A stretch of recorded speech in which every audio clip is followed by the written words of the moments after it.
दोस्तों, जय हिंद, जय भारत, वंदे मातरम। मैं आज एक ऐसे युद्ध की कहानी सुनाने जा रहा हूं जो हिंदुस्तान और पाकिस्तान के बीच में जो सन 1971 में हुआ था। उसमें एक खास युद्ध है, जो ऐसा युद्ध द्वितीय विश्व युद्ध के बाद एक तरफा हार, नुकसान कभी नहीं हुआ था। उस युद्ध के बारे में बताने जा रहा हूं। ये युद्ध है लोंगोवाल का युद्ध। यह जैसलमेर जिला में रामगढ़ के पास, वहां से 17-18 किलोमीटर दूरी पर लोंगोवाल एक छोटी सी पोस्ट है, जिसमें हमारे 10-12 बीएसएफ के जवान पहरा देते रहते हैं। बात 1971 की है, जब भारतीय सेना बीएसएफ मुक्ति वाहिनी की मदद के लिए पूर्वी पाकिस्तान में अंदर घुसा हुआ था। पाकिस्तान ने हमारे ऊपर आरोप लगाया कि आप जो है हमारे मतलब जो वहाँ के लोकल जो स्वतंत्रता चाहते थे उनकी मदद कर रहे हैं।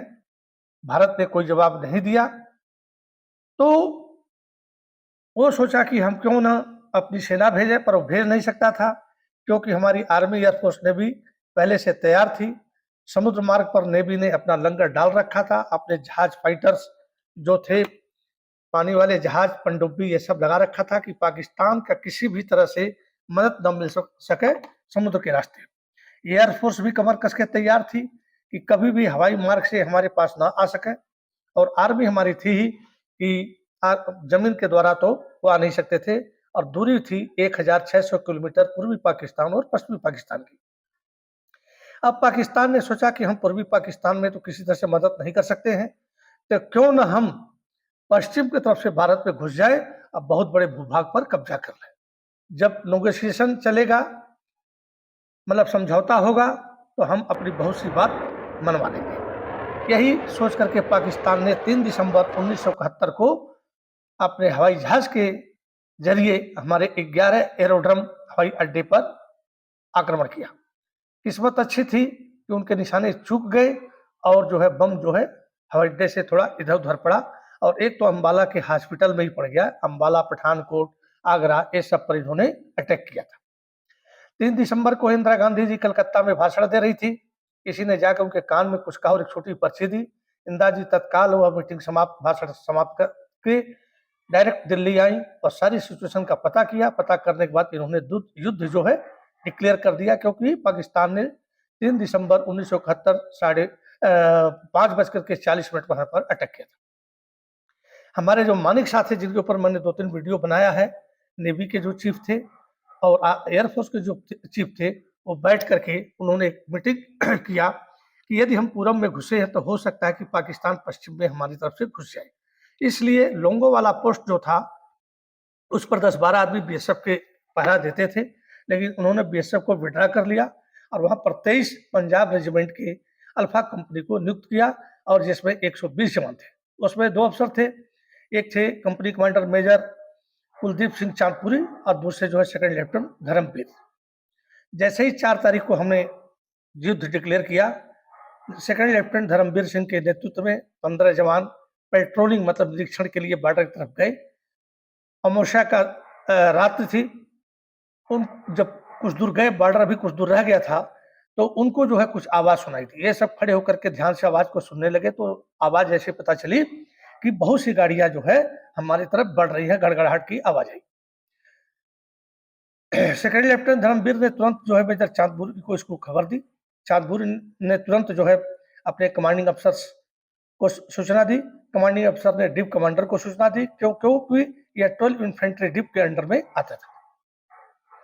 इस पर विचार विमर्श हुआ और लास्ट में जवाब आया कि एयरफोर्स कोई मदद नहीं कर सकती है, क्योंकि जो उस समय के हंटर्स, जो बम्बर थे, उनके पास नाइट विजन नहीं था, और दिसंबर का महीना था, एयरपोर्ट पर बहुत ज्यादा कोहरा पड़ा हुआ था, आप जानते ही हैं, और रात में उड़ नहीं सकते, इनको कुछ दिखाई नहीं देगा, इसलिए एयर मदद नहीं मिल सकती है। उसके बाद जो है जवान भी नहीं जा सकते हैं, तो हेडक्वार्टर से कहा गया कि मेजर चांदपुरी के सीओ को किसी तरह से उनको कहो रात भर दुश्मन को रोके, और या तो रामगढ़ वापस आ जाए और चौकी छोड़ दे। जैसे ये रिपोर्ट गई थी, तो मेजर आत्माराम ने अपना टोही विमान उड़ाया था और बॉर्डर पर जाकर के पता किया तो सही था, कम से कम 3000 सैनिकों का एक जमावड़ा हमारी तरफ चल रहा था। एक ब्रिगेड थी और एक ब्रिगेड जब चलती है तो उसके साथ इनकी मदद के लिए बहुत सी सेना थी। 3000 तो सैनिक ही हमसे युद्ध लड़ने आ रहे थे 120 जवानों से, लेकिन उसके अंदर क्या थी, 36 कैवलरी थी, 22 कैवलरी थी, 51 इन्फेंट्री ब्रिगेड थी और 206 इन्फेंट्री ब्रिगेड थी। तो 206 इन्फेंट्री ब्रिगेड ही जो हमारी तरफ बढ़ रही थी, बाकी सब सपोर्टिंग में रखे हुए थे। उसके बाद मेजर चांदपुरी को जो सूचना मिली कि या तो वापस रामगढ़ आ जाओ या किसी तरह से रात भर उनको रोके रखो, तो उन्होंने मदद मांगी थी, पर सीओ ने कहा कि इस रात में मदद किसी भी हालत में नहीं मिल पाएगी। फिर मेजर चांदपुरी ने क्या किया कि अपने जवानों को इकट्ठा किया और करने के बाद उन्होंने कहा कि देखो दोस्तों, जिनको जाना है वो जा सकते हैं, हमको 2 ऑप्शन मिले हैं, एक तो हम पोस्ट छोड़ दें और या किसी तरह से रात भर उनको रोके रखें। तो हम लोग सिख हैं, हमारे गुरु अर्जुन देव, गुरु नानक, गुरु तेग बहादुर, जितने हमारे गुरु हैं वो बहादुर थे। बंदा बहादुर, जिस पर मैंने एक वीडियो बनाया है, देखिएगा, बहुत अच्छी वीडियो बनाया है। तो उनका हवाला देते हुए कि उन्होंने कभी मौत से नहीं घबराया, मातृभूमि की रक्षा के लिए अपने सर कटा दिए, लेकिन पीठ नहीं दिखाया। तो क्या हम पीठ दिखा दें या युद्ध लड़ें? सारे उनके 120 जवान एक साथ बोले, वाहे गुरु दी फालसा, वाहे गुरु दी फतह। ओ सोनियाल का नारा दिया कि नहीं साहब, हम बिल्कुल नहीं हटेंगे, मर जाएंगे लेकिन उस ब्रिगेड को हम रोकेंगे। अंतिम सिपाही हमारा ब्रिगेड को रोकने का प्रयास करेगा। अब इन्होंने क्या किया कि आनंद फान में वहां से तो उनकी गाड़ियां चल रही थी, इनके पास जो है कुछ माइंस थे, इन्होंने फटाफट माइंस बिछाया। उसके बाद इन्होंने दिमाग लगाया कि क्या ऐसा चीज बिछा दे कि माइंस दिखाई दे। तो सेना में ये टिफिन होता है, जब सेना के लड़के जवान दूर जाते हैं काम करने तो टिफिन में खाना रख लेते हैं, और टिफिन को भी क्या किया उन्होंने, बालू हटा करके और उसके अंदर डाल दिया, थोड़ा सा ऊपर से चमकने दिया, तो कुछ जली रात थी कि दूर से दिखाई दे कि ये भी जो है माइंड लगा हुआ है। जब और ये निर्णय किए कि जब तक वो हमारे 15 से 30 गज के उनके अंदर टैंक नहीं आ जाते हैं, तब तक जो है हम फायर नहीं करेंगे। अब उनकी स्ट्रेंथ तो मैंने बता दिया। अब हमारे पास हथियार क्या थे? 2 आरसीएल माउंटेड जीप थी, एक आरसीएल गन होती है जो टैंक को मारती है, वह 2 थे हमारे पास। 4 रॉकेट लॉन्चर एंटी टैंक कंधे पर रखकर चलाए जाते हैं, इनका सबका मैं फोटो दिखाते जाऊंगा, देखते रहिएगा। उसके बाद 2 एमएमजी मीडियम मशीन गन, और हमारे पास बाकी कुछ नहीं था। अब उसी से हमें दुश्मन का मुकाबला करना था सुबह तक, जब तक मदद नहीं आ जाती है। इन्होंने फटाफट टिफिन लगा दिया। उसके बाद इनकी जो सिचुएशन थी, जो मैं पोस्ट दिखाऊंगा, वह एक टीले पर है और ऊंचाई पर थे, और वहां पर कई टीले थे। इन्होंने कुछ जवानों को अलग अलग टीलों पर बांट दिया, एक एमएमजी उधर भेज दिया, एक एमएमजी उधर भेज दिया। Rocket launcher major Guldeep Singh Chandpuri जो है खुद तैयार हो गए कि इसको मैं चलाऊंगा। आरसीएल गन भी ऊंचाई पर लगा दी गई और उनका इंतजार होने लगा। उससे पहले जब इन्होंने सूचना दी कि हम आधा किलोमीटर रह गए हैं, तो वहां से बॉर्डर पार से आर्टिलरी ने हमारे ऊपर फायर किया, कवरिंग फायर देती जिससे दुश्मन मर जाए और जाकर वहां पर से कब्जा करना हो। तो हमारे दुश्मन मतलब हमारे आदमी तो कोई मतलब नहीं मरे, 2 कैजुअलिटी हुई बता रहा हूं, पर 5 उठ मर गए। जब माइंस बिछाया जा रहा था तो एक लड़का जो है माइंस लगा रहा था, लेकिन क्या गड़बड़ी हुई कि माइंस फट गया, एंटी टैंक माइंस, और वो खुद शहीद हो गया। दूसरा आरसीएल जीप में गोला लोड करते हुए कोई गड़बड़ी हो गई और वहीं पर वो जीप से जो है वो भी बेचारा परमवीर गति को प्राप्त हुआ। तो जैसे ही ये लोग 15 से 30 गज की दूरी पर आए, हमारी आरसीएल गन ऊंचाई पर थी और टैंक का जो हेड होता है ऊपर वाला कमजोर होता है, साइड वाला बहुत मजबूत है, वहां से फायर मारा, उन्होंने ढाम ढाम करके देखी आरसीएल जीप को, मारते ही 2 टैंकों में आग लग गई। अब हमारे लिए पॉजिटिव अच्छा क्या हुआ कि जैसे ही आग लगी तो उसके पीछे बैरल लेकर के आए थे तेल का, कि आगे हमें दिल्ली तक जाना है तो तेल कहाँ भराएंगे, तो उस बैरल भी फट गया और उसमें आग लग गई। आग लगने के बाद पाकिस्तान की सेना जो उजेले में हो गई और हम अंधेरे में हो गए, और हमारे लोग चुन चुन करके लगे मारने पाकिस्तानी सैनिकों को। अब मेजर कुलदीप सिंह चांदपुरी जो है खुद जो है रॉकेट लॉन्चर जो 4 थे हमारे पास, उनको कंधों पर लगा करके और टैंकों पर निशाना मारा। अब हमारी एलएमजी उधर से चल रही है, एमएमजी उधर से चल रही है, इधर से एमएमजी चल रही है, कुछ टीलों से राइफलें चल रही है, कुछ से आरसीएल फायर कर रही है। और कहीं से रॉकेट लॉन्चर एंटी टैंक जो है वो भी फायर कर रहा है। तो पाकिस्तान समझ नहीं पाया कि कितने यहाँ पर जनता है।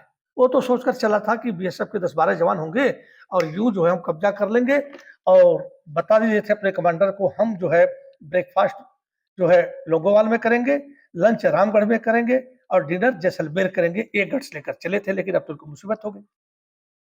उसके बाद ये थोड़ा आगे बढ़ते हैं, इनके पास T-59 टैंक होते हैं, सरमन टैंक होते हैं।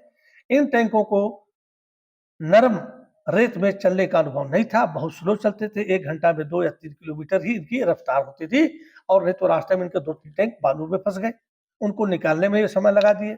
12:30 बजे आर्टिलरी फायर की थी। उसके बाद ये हमारे पास आए, तब तक हमारी सेना ने इनको रौंदना शुरू कर दिया, जो 120 जवान थे। अब इनमें भगदड़ मच गई। फिर उसके बाद इन्होंने देखा कि रेत में कुछ चमक रहा है, और हमारे अभी बार दिखा रहा हूँ, हमारे बीएसएफ वालों ने क्या किया था कि अपने पोस्ट के चारों तरफ से जो है कटीले तार लगा दिए थे कि इनके ऊंट जो है उस पार न चले जाएं। तो जब नजदीक आए, जब तार देखे, तो सोचे कि अरे बाप रे बाप, इसके तो इस पार जो है लगता है माइंस है। तो उन्होंने सेफ्रन डॉग, जर्मनी के डॉग जो है मतलब जो माइंस को सूंघ करके मतलब पता कर लेते हैं, उनको बुलाया, इंजीनियर बुलाया, हम माइंस हटाने का काम शुरू किया।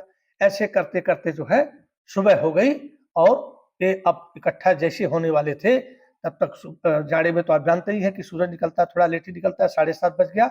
वहां से हमारे जो है 4 फाइटर और 4 बम्बर जो है अपना रॉकेट लेकर के और बम लेकर के वहां से उड़े, और तब तक सुबह तक जो है हमारी 12 इन्फेंट्री डिप के अंदर में जो 18 राजपूत थी वो भी आ गई। उसके बाद हमारे हंटर्स और बम्बर जो है इनके टैंकों को देख देख करके बम गिराने लगे, और उसके बाद जो है फिर ये वापस चले गए। इनकी भगदड़ मच गई थी, जिसको जहां मिलता था वहीं जान छुपाने के लिए हाय अल्लाह करता था। उसके बाद ये सोचे कि इनके बम खत्म हो गए हैं, अरे वो आप मतलब चले गए हैं। लेकिन हमारे जो हंटर्स और बम्बर गए थे, तुरंत जो है तेल भरे, उसके बाद तुरंत रॉकेट लोड किए और तुरंत बम भरे, और उसके बाद दोबारा फिर आ गए दोपहर होते होते, फिर फायर होना। अब इनमें भगदड़ बच गई। हमारे तब तक जो है हमारी 18 राजपूत थी, और उसके बाद 12 इन्फेंट्री डिप के जो है 20 हॉर्स थी, वो भी आ गई थी टैंक लेकर के। अब इनको लगे मारने, लगे भगाने, तो पूरा युद्ध में ये भागने लगे, और 4 को चला, 5 को चला, 6 को चला, 7 को चला।